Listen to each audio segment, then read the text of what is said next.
जय श्री कृष्ण बच्चों, स्वागत है कक्षा 4 में। आज हम पढ़ रहे हैं आपके हिंदी की किताब से पाठ 4 पेड़ों के बारे में पढ़ेंगे। और इनसे तो आप अच्छी तरह जानकारी है, क्योंकि पेड़ हमारे चारों तरफ हैं, हमें हरियाली देते हैं, हमें ऑक्सीजन देते हैं, हमें लकड़ियाँ देते हैं, हमें फल फूल मेवे सभी देते हैं। तो आपको पेड़ों के बारे में सूक्ष्म रूप से जानकारी तो सभी को है और हमें पेड़ बहुत अच्छे भी लगते हैं। अब इसके बारे में आज पढ़ते हैं कि इस पाठ में क्या है। धरती के श्रृंगार पेड़ हैं, जीवन के आधार पेड़ हैं। हमारी जो ये धरती है, हमारी जो धरती माँ है, इसके श्रृंगार कौन है? पेड़। हमारा श्रृंगार क्या होता है? हमारा श्रृंगार होता है कि हमारे पास क्या क्या वस्तु है। अगर हमारे पास घड़ी है, हमारा कंगन है, हमारी चूड़ी है, बिंदी है, पायल है, बिछिया है, ये सब एक औरत के श्रृंगार होते हैं। इसी तरह जो ये धरती माँ है, धरती माँ के श्रृंगार क्या है? ये पेड़ है। जब पेड़ सुंदर सुंदर चारों तरफ पेड़ हमें दिखते हैं तो हमें क्या लगता है कि धरती माँ ने क्या किया है? श्रृंगार किया है। तो धरती के श्रृंगार पेड़ हैं, जीवन के आधार पेड़ है। हमारा जो जीवन है, हमारा जीवन का आधार क्या है? ये पेड़। हमारे जीवन के आधार कौन है? पेड़ है। तो धरती के श्रृंगार पेड़ हैं, जीवन के आधार पेड़ हैं।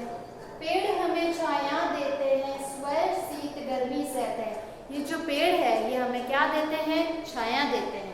पेड़ों से हमें छाया मिलती है। जब कभी हम लंबे सफर पर निकलते हैं तो रास्ते में जब पेड़ दिखते हैं तो पेड़ की छाया में हम विश्राम करने के लिए बैठ जाते हैं। तो पेड़ हमें क्या देते हैं? छाया देते हैं। और स्वयं शीत गर्मी सहते हैं, और खुद क्या सहते हैं? सर्दी और गर्मी सहते हैं। तो जो ये पेड़ होते हैं इनसे हमको तो छाया मिल जाती है, लेकिन पेड़ खुद कहाँ खड़े रहते हैं? धूप में। तो खुद को क्या? शीत और गर्मी, ये दोनों ही पेड़ सहन करते हैं। बिना मुकुट के राजा हैं ये, कितने मनमोहक लगते हैं। ये जो पेड़ हैं ये क्या है? बिना मुकुट के राजा। जैसे राजा होता है तो राजा के सर पे मुकुट लगा होता है, लेकिन पेड़ जो है वो ऐसे ही राजा हैं, इनके सर पे कोई मुकुट नहीं होता। तो बिना मुकुट के राजा है ये, कितने मनमोहक लगते हैं। देखो कितने मनमोहक लगते हैं। मनमोहक का अर्थ क्या होता है? मनमोहक यानी मन को मोहने वाला। तो ये जो आप पेड़ देख रहे हैं, इस पर देखो फल लगे हुए, तो ये पेड़ फलों से लदे हुए कितने खूबसूरत लग रहे हैं, हमारे मन को मोहने वाले।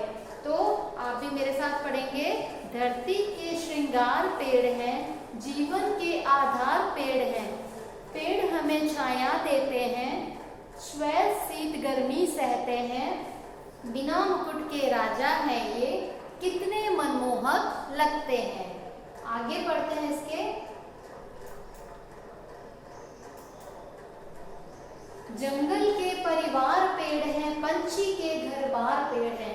ये जो जंगल होता है तो जंगल के परिवार कौन होता है? पेड़ होता है। ये जो पेड़ होते हैं ये जंगल का परिवार होते हैं। पूरा जंगल में जो और भी पशु पक्षी रहते हैं, जानवर रहते हैं, तो ये जो पेड़ है ये इनका क्या होता है? घर बार। हम लोग, आप लोग सब किस में रहते हैं? घर बनाकर रहते हैं। तो हमें तो घर मिली है, छत मिली है, चार दीवारें हैं।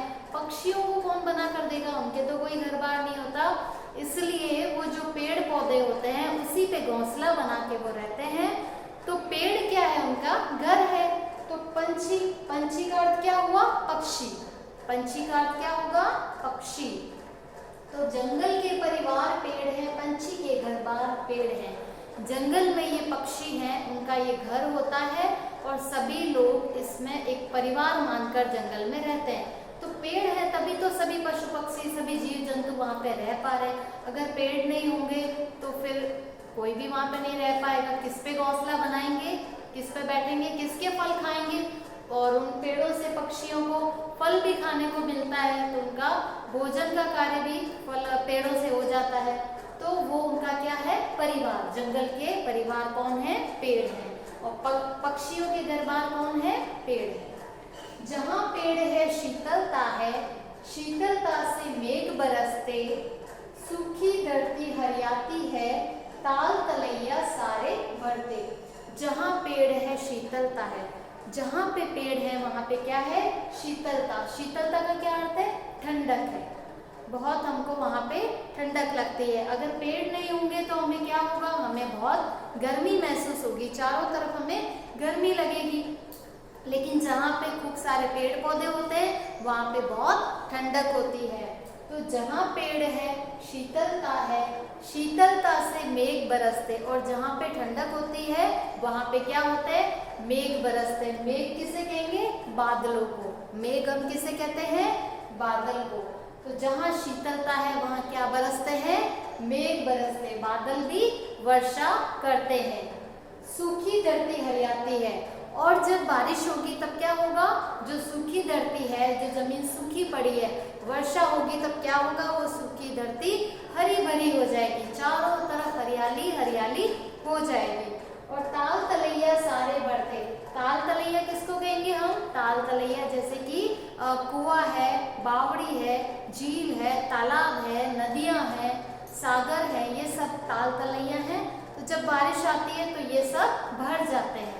हमें तो पानी का क्या है, स्रोत, बारिश आती है फिर हम इन्हीं से सब पानी लेते हैं। नदियों में जो पानी है, जो झीलों में पानी है, जो कुओं में पानी है, तालाबों में पानी है, यही हमारे लिए, पशु पक्षियों के लिए और सभी जीव जंतुओं के लिए काम आते हैं।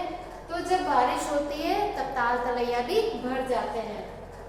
तो जहाँ पेड़ है शीतलता है, शीतलता से मेघ बरसते, सूखी धरती हरियाती है, ताल तलैया सारे बढ़ते।